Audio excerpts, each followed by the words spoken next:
Hello everyone, आज बात करेंगे कॉन्सेप्चुअल शॉर्ट 5 की।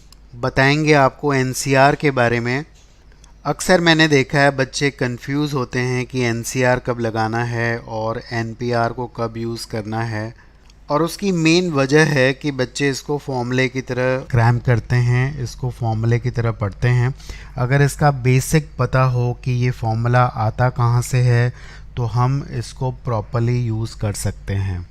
तो चलो हम समझते हैं एनसीआर को प्रॉपर्ली। यहाँ पे सबसे पहले मान लेते हैं हमारे पास 5 ऑब्जेक्ट्स हैं या 5 लेटर्स हैं। अब इनमें से मान लेते हैं कि हमें 3 लेटर्स सेलेक्ट करने हैं या बोले कि 3 ऑब्जेक्ट सेलेक्ट करने हैं, मतलब 3 लेटर्स की एक टीम बनानी है। तो पहला थॉट दिमाग में ये आता है कि अगर मुझे 3 लेटर्स की एक टीम बनानी है तो फर्स्ट लेटर मैं 5 तरीके से सेलेक्ट कर सकता हूँ। इनमें से कोई भी आ सकता है। हमारे पास 5 ऑप्शंस हैं। अब अगर जो यहाँ पे यूज़ हो गया, मान लेते हैं यहाँ पे ए आ गया। अब दूसरे प्लेस पे हमारे पास 4 तरीके से कोई भी आ सकता है। हम यहाँ पे कोई रिपीटेशन नहीं कर रहे हैं, मतलब एक लेटर को हम एक ही बार सेलेक्ट कर सकते हैं। इसी तरह से अगर दूसरा यहाँ पे कोई आ गया, मान लेते हैं डी आ गया, तो थर्ड प्लेस पे हमारे पास 3 ऑप्शन है क्योंकि 2 यूज़ हो चुके हैं। मान लेते हैं यहाँ पे ई आ गया। तो अब इसका आंसर जो आ रहा है हमारे पास 60 आ रहा है, यानी कि 60 वे से हम सेलेक्ट कर सकते हैं। लेकिन क्या ये आंसर है? क्या कन्फ्यूज़न है? हमें पता है एक्चुअली ये आंसर नहीं है, क्योंकि हम सारे कॉम्बिनेशंस को अगर लिख के देखें तो 60 कॉम्बिनेशंस यानी कि सेलेक्शंस नहीं बनेंगे। जैसे कि हम देख पा रहे हैं यहाँ पे 10 तरीके ही हैं इनको सेलेक्ट करने के। तो वापस देखते हैं कि ये इस अप्रोच में प्रॉब्लम क्या है, क्यों हमारा आंसर अभी 60 आ रहा है और ये एक्चुअली पूरा जो 60 वैल्यू है ये किसको बता रहा है।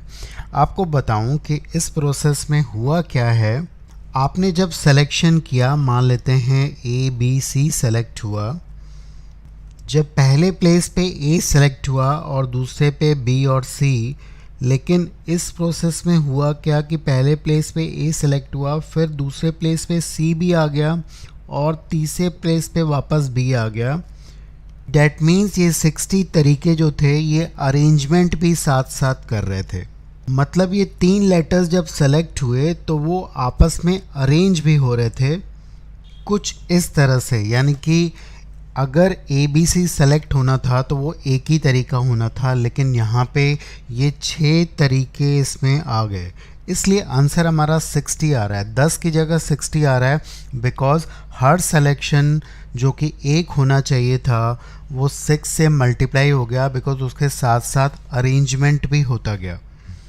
तो इस 60 वैल्यू में हमारा सिलेक्शन प्लस अरेंजमेंट दोनों इन्वॉल्व हो गया, यानी कि 3 प्लेसेस जो हैं वो 60 वेज से फिल हुई, लेकिन साथ साथ वो लेटर्स अपने आप में जंबल होते गए और उन्होंने अरेंजमेंट भी कर दिया। तो अब अगर हमें सिर्फ सिलेक्शन चाहिए, यानी कि हमें सिर्फ टीम बनानी है, तो हमें इस 6 वे से डिवाइड करना पड़ेगा, यानी कि फैक्टोरियल 3 से डिवाइड करना पड़ेगा। फैक्टोरियल 3 इसलिए बिकॉज हर सिलेक्शन में आपके ये 3 लेटर्स जो हैं वो फैक्टोरियल 3 से अरेंज हुए हैं और आपको हर एक ये तरीका नहीं चाहिए, आपको इनमें से सिर्फ एक ही चाहिए, ए बी सी चाहिए, और ये कहीं भी बैठे हुए हों उससे कोई फ़र्क नहीं पड़ता है।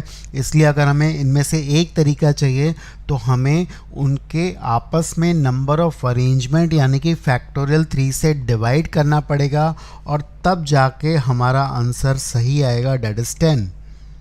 तो पहला तरीका यहाँ पे हमें सिलेक्शन प्लस अरेंजमेंट दोनों बता रहा था, और अगर हम उतने ऑब्जेक्ट के फैक्टोरियल से डिवाइड कर दें तो हमें सिलेक्शन की वैल्यू मिलती है। तो चलो इसको जनरली देखते हैं कि अगर हमारे पास n ऑब्जेक्ट्स हैं और r सेलेक्ट करने हैं तो किस तरह से हमारा ये NCR का फॉर्मूला जनरेट होता है। तो अगर हमारे पास n ऑब्जेक्ट्स हैं और सारे के सारे डिस्टिंक्ट हैं, अलग हैं, और हमें r ऑब्जेक्ट सेलेक्ट करने हैं, तो उसी अप्रोच से अगर हम देखें तो पहला ऑब्जेक्ट हम n तरीके से यहाँ पे ला सकते हैं।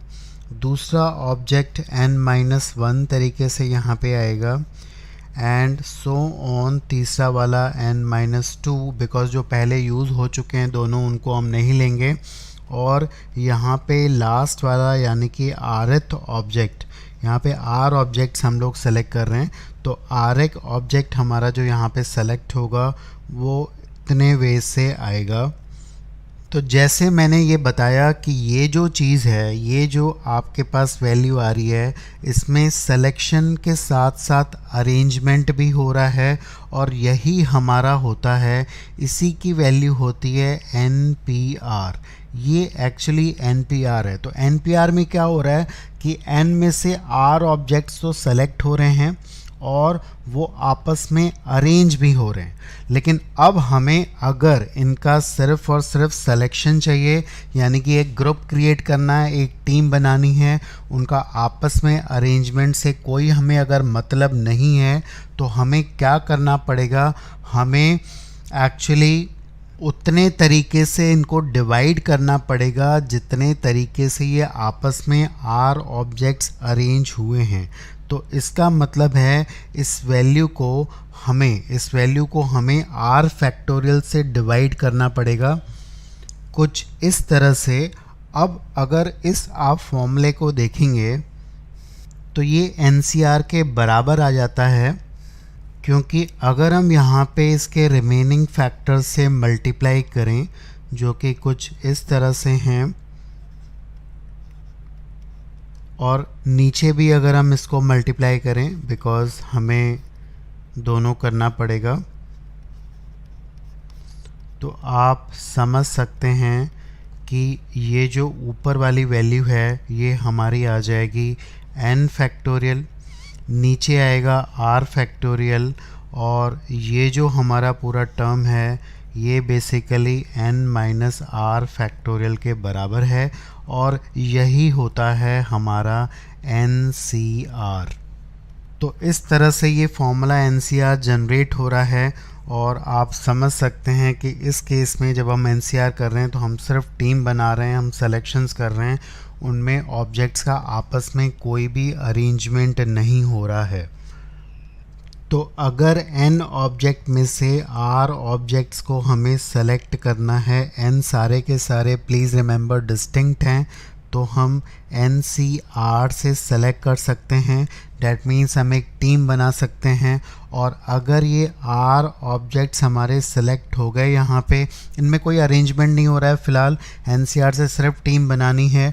और अगर आपको इनको अरेंज भी करना है, क्योंकि R ऑब्जेक्ट्स आपके पास यहाँ पे आ चुके हैं, तो R ऑब्जेक्ट्स को आप पहले सेलेक्ट करेंगे NCR से, और फिर इनको आपस में अरेंज करने के लिए आप r फैक्टोरियल से मल्टीप्लाई करेंगे, और ये जो चीज़ अब आती है आपके पास, ये होता है सिलेक्शन एंड अरेंजमेंट। तो पहले आपने क्या किया, आपने पहले NCR से सेलेक्ट किया, फिर r फैक्टोरियल से अरेंज किया, and this is actually NPR, और ये वापस से यही NPR को कनेक्ट करता है। तो पहले या तो सेलेक्ट करके फिर से अरेंज करें अगर आपको दोनों काम करना है, लेकिन सिर्फ टीम बनानी है, लेकिन सिर्फ ग्रुप बनाना है, तो NCR काफ़ी है, और दोनों काम करना है तो सेलेक्शन एंड अरेंजमेंट या हम NPR का यूज़ कर सकते हैं। So to get the more clarity of this concept, let us understand with one or two different cases. Here's the first one. If out of 15 probable Indian players, if we have to select 11, अगर आपको 11 Indian players Indian cricket team के लिए select करने हैं 15 में से, तो simple है आपके पास तरीका, इट इज़ सिलेक्शन यानी कि 15C11. So these are the number of ways in which a team can be formed of 11 players. लेकिन अगर क्वेश्चन में ये बोला गया है कि उनको सेलेक्ट करके उनका बैटिंग ऑर्डर भी डिसाइड करना है, तो डेफिनेटली उनको अरेंजमेंट भी करना होगा कि कौन फर्स्ट डाउन है, कौन सेकंड डाउन है। तो अगर मैंने सिलेक्शन कर लिया तो यहाँ पे क्या होगा, इट इज़ द सिलेक्शन, पहले मैंने सेलेक्ट किया, अब उनको हम लोग 11 फैक्टोरियल से अरेंज कर देते हैं। तो इसका मीनिंग हुआ कि आपने टीम भी बनाई और उनका बैटिंग ऑर्डर भी डिफरेंट अरेंजमेंट के थ्रू डिसाइड कर दिया, और यही आपका होता है NPR, that means 15P11.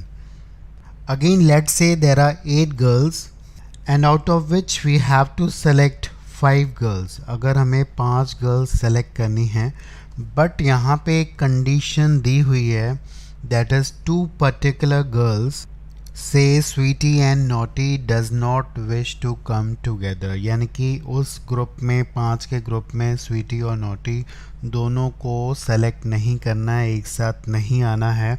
So how this can be done? Now this problem can be approached in 2 ways. 2 तरीके से कर सकते हैं. पहला तरीका ये है कि हम लोग स्वीटी को इंक्लूड कर रहे हैं और नॉटी को इंक्लूड नहीं कर रहे हैं. अब उस केस में क्या होगा, जो पहले सेलेक्ट हो चुका है, जिसको आपने इंक्लूड किया है, तो उसको NCR में लेने की ज़रूरत नहीं है.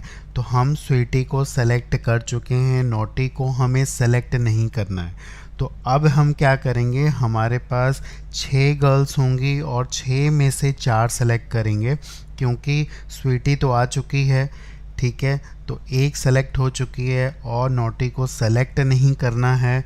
तो इसके लिए हम 2 गर्ल्स को एक्सक्लूड कर देंगे.